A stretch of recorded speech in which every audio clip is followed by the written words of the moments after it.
We're back with Kelly Olson from the Village Family Service Center talking about sibling fighting and bickering, things like that.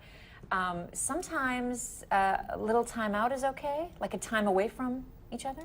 Oh, absolutely, Or yes. give them a time frame to work it out is what I mean. Right.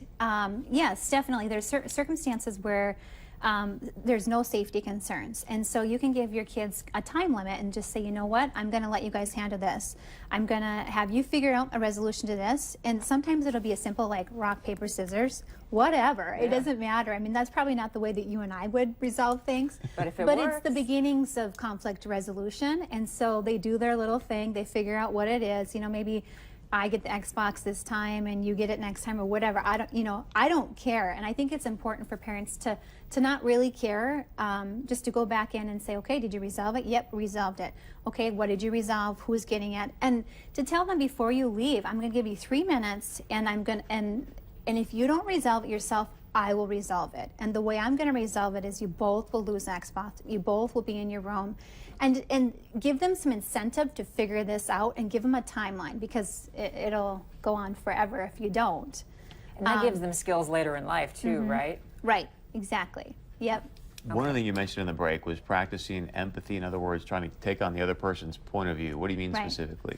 Well, okay, so you have two kids going at, this argument about something, whether it's the Xbox or having TV or whatever, or having the remote. I mean, it's just silly things, that's what kills us as parents.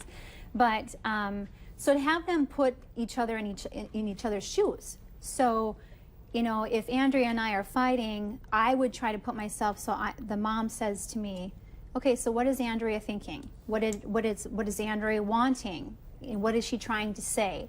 And then vice versa. And it helps them practice to be in the other person's shoes. Now, depending on the child's development, it might not be so easy when they're younger, but it's some good skills to think about when they start to get older and can comprehend some of that stuff. Yeah, that's great. And it's good to be a nice role model too as parents, right? Right, absolutely. If we're swearing and throwing things, we can't expect our kids not to swear and throw things at each other as well. We need to be good conflict resolution people as well. And we can even practice that as parents. I mean, we don't all have good days. Sometimes we're stressed and we don't feel good or whatever. And it's important to look at our kids and say, you know what, mommy doesn't feel good right now. Or mommy needs to take a break because I am so angry right now. I'm just going to go take a break right now and come back. Yeah. I mean, that happens. But that's a good tool to teach our kids, because then they're going to do that to each other as well. Yes. What's the distinction between just plain old bickering and I need some intervention here? Well, for me, it's always safety. Whenever, I feel like that's a hot button for me, is that whenever there's physical harm being done, that's where I need to intervene as soon as possible. And I would educate other parents to do that as well. And I don't think it's important at all to figure out who's to blame, because if there's two people in it, they're both to blame. They both take responsibility, just as we as adults when we get into arguments with our significant others. But is there a point where you go, okay, you guys need to go to counseling, or is that? Yes, I definitely think so. I think if there's continual harm to objects or harm to other people, it seems excessive force, excessive harm. And it seems like you're seeing that the same person is doing it always. It doesn't matter what the other person is doing. They're just kind of sitting there, and it's just like off.